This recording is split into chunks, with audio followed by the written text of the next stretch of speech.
Spooky tales from an old Coles County mental hospital are getting a special sci-fi series. Ashmore Estates has been rumored to be haunted for years. Well, now some ghost hunters are making a documentary to see if those tales are true. Dave, it is definitely the stuff that scary movies are made of. Today was the first day of filming. It was just outside of the small town of Ashmore. Paranormal professionals will stay up all night tonight testing the old house. What they might find, well, it creeps me out. You walk in here and, it just feels like the hair on the back of your neck's standing up. I mean, it literally looks like you're about to walk into a horror movie.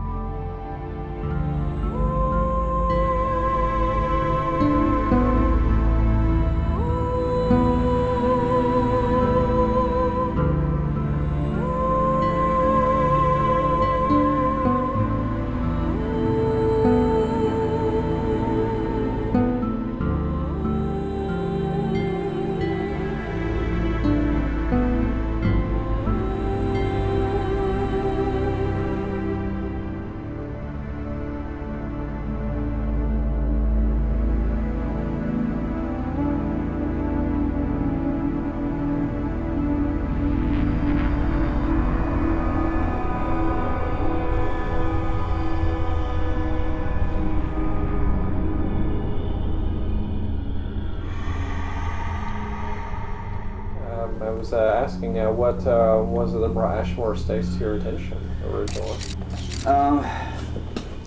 We were, Julie actually. There was a panel investigator that told us about a great place that we had to go. Now, I've always been fascinated by the word poor house and poor farm, because I'll tell you, when we were young, Mom would always say, if you keep that up, you're going to go to the poor farm.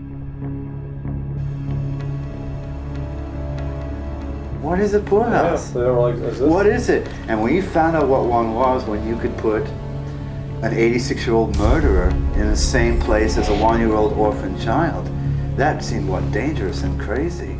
And then you started finding out all the different people that were involved in a poorhouse alone. It's crazy. Disturbed, aggressive, violent, poor,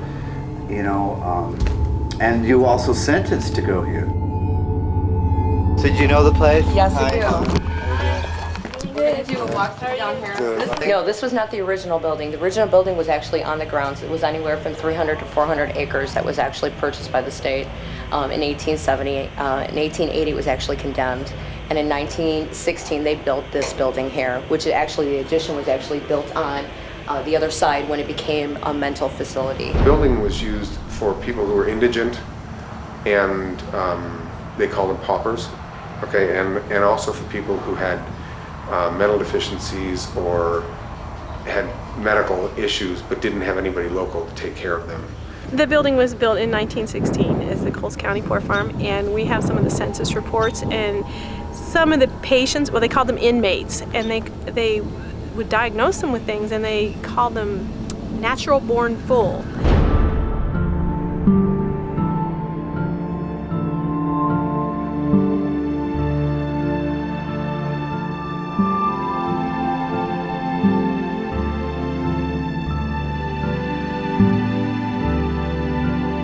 They were called inmates, but I don't believe that they had to stay.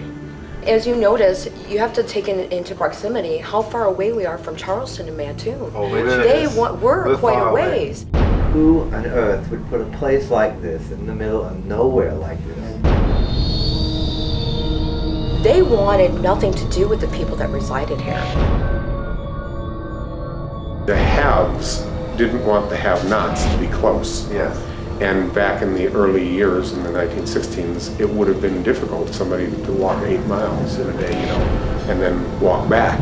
So this is the Coles County Poor Farm Almshouse.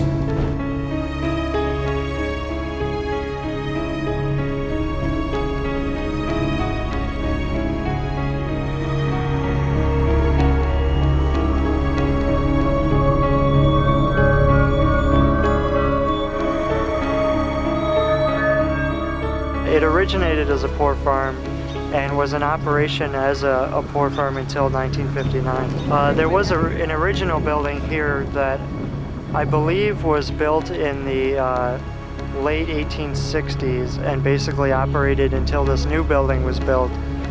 And that one was the one that was very poorly kept up. In fact, they closed it down because it was basically it should be a public duty to remove the disgrace of the building from Coles County. So they tore that building down and then built this, which they said was a fireproof building.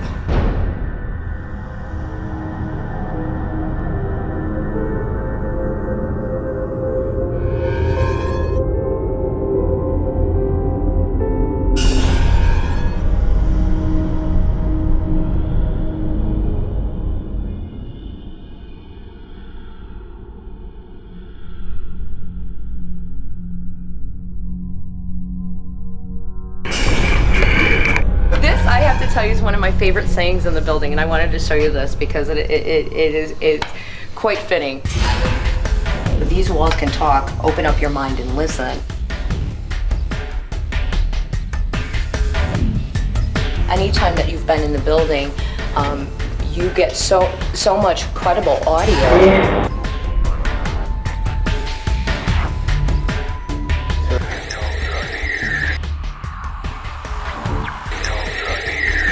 A lot of activity when we were discussing Mommy, that actually took place right as you walked in through the door.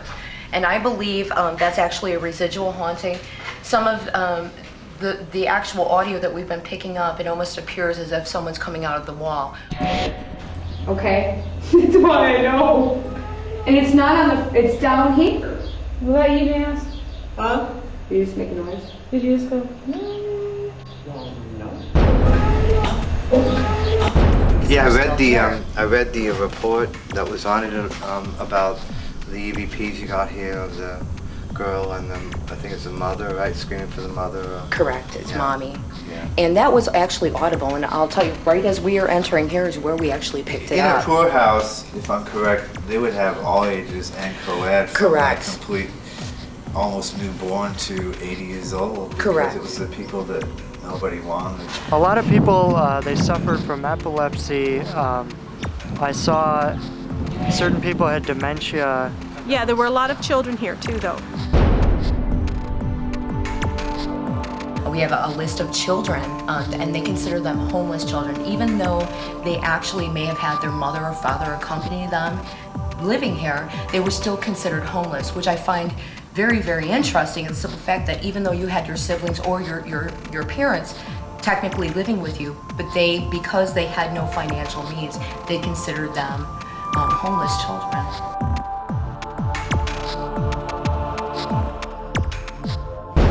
One lady told me during a tour that she saw the little boy and she stopped and she pulled in and she came and she walked through the whole building and couldn't find him. But I've had 40 people tell me that they've seen the little boy in the window.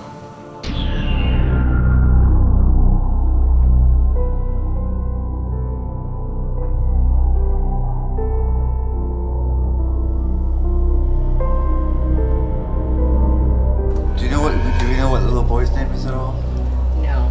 We thought it was Tim, is it? Tim, right. Is it? Because I gotta show you some stuff I just got. At one point we had, I had Tim. We just got something very good, and it relates to the history, and that was, could you say hi to Phil, which is me, and they came back and said Lady Byrne, and the reason why we're here is because there's a girl who died in a fire in 1880 here. In 1880, the original building, this is the third building, the original building burned down and a little girl lost her life in that building. That was Elvis Skinner. Yeah, so anyway, he typed in, say hi to Phil. Yeah. It came back, Lady Byrne. Interesting, huh? Combination of words. The odds are pretty high. How did the fire start? They're really not sure at this point. The little girl did expire in the fire, and they eventually ended up condemning the actual facility of the grounds of the Poor Farm, and that's when this was actually built in 1916. Then they built this building, a fireproof building, I believe over the same location as the old one.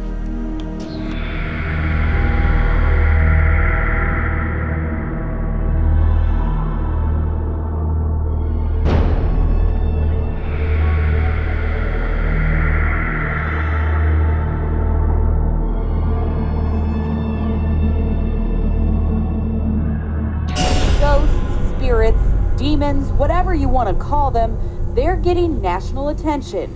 These guys are known as professional ghost hunters, and they've traveled the country to central Illinois to see what or who might be lurking inside. Find the place that has the most insanity in it, and of course the activity, and we found the top floor to be that. The basement floor doesn't bother me at all. I don't feel anything uncomfortable there. Second floor, sometimes I feel like there's something going on there, but third floor on the west side, that particularly, there's something creepy over there, and I don't like the west staircase either. That gives me a creepy feel. That's the asylum at the top. Yeah. I walk in here, I get the chills. I don't know, I get really freaked out, especially up on the third floor. The third floor of the building actually was most prevalent for people that were actually severely mentally handicapped. I've interviewed former workers who said that about a half a dozen people were violently mentally ill, that they would have fits of rage. We come to find out that if they got out of hand within Mattoon and they just didn't want to deal with them or thought that they were relatively crazy, they ended up out here at this facility as well. And so some of them were hard to keep under control, but... So there was locks on some of these doors? Oh yeah. They're definitely, these doors were very heavy. Rooms on the south side, southwest corner, they just feel creepy to me. I don't like to be in them. I feel uncomfortable, and the staircase, I will go down the front staircase rather than go down the west staircase.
Yeah, we broke in here, we partied some, I won't admit.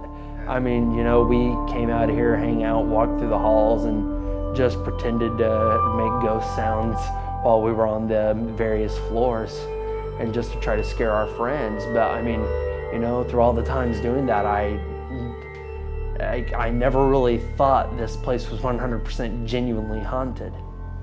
Until now. Yeah, until now.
Let's light it up for the camera. Hold, stop, don't move, turn the light off.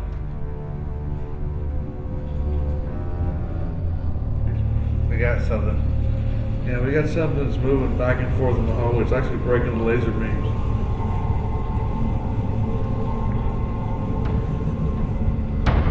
So Somebody's pacing. Yeah, Rick, this is huge. This is not small. It's pacing back and forth. Oh, no. We just got a shadow. Yeah. Walked across. I was right across the laser. Again.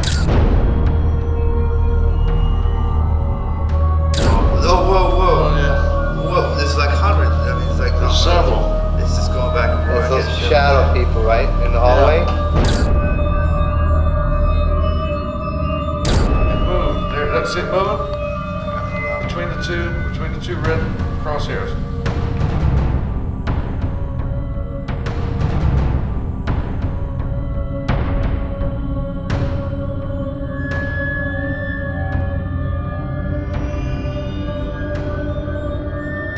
I will never forget that night when those cameras just suddenly just stopped.